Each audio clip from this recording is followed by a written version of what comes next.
Okay, this is the Transmitter Solutions 310 megahertz 10 dip remote. This is the Stanley. It's compatible with the Stanley 1050 310 megahertz. So basically, it's only compatible with Stanley 310 megahertz.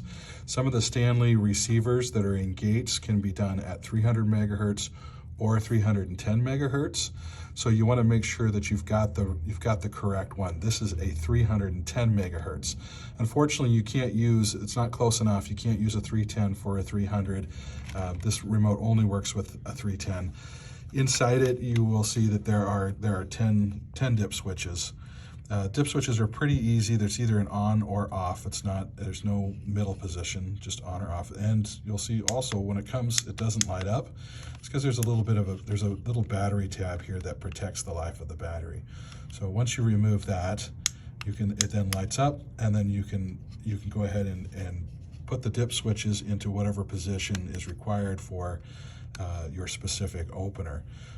There's a couple ways for you to find the dip switches. One, if you have an old remote that works, you can look inside that remote and match the dip switches.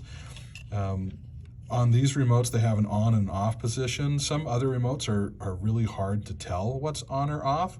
And so if you match up the dip switches according to your old remote, you remove the battery, the paper tab, and it still doesn't work, and you are sure that this is a Stanley 310 megahertz, then a lot of times what I'll do is I'll reverse the dip switches. I'll put what I thought should be on into off, and what I thought should be off into on, and try that again.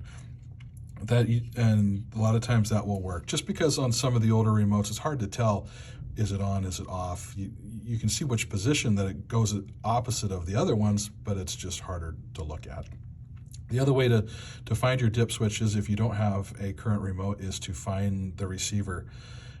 Most of the time in the gate, there is a receiver that will say Stanley. It's a little box. It says Stanley. You can open it up and see what the dip switch setting is.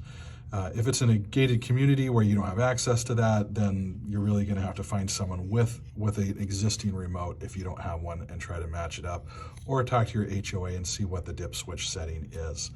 But that is the Visor version. The Keychain version is exactly the same. Just a little bit harder to open up. You've got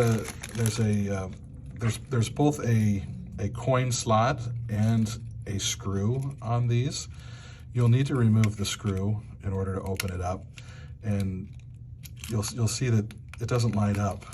That's because there's a little paper battery tab in there.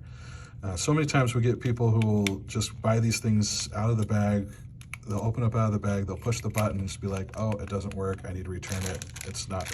Well, but yet they never opened it up or pulled out the battery tab. Once the screw is out, you'll want to take your coin and put it in the slot and just very gently open it.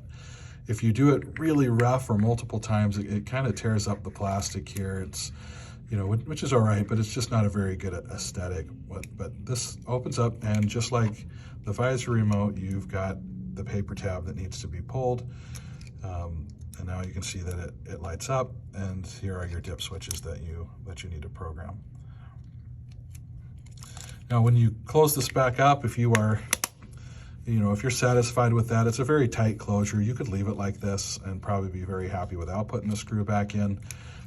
If it's something that you keep in your pocket every day, and it's constantly clinking against other things, then you may want to put the screw back in just to keep it a little bit extra secure, so it doesn't open up on you.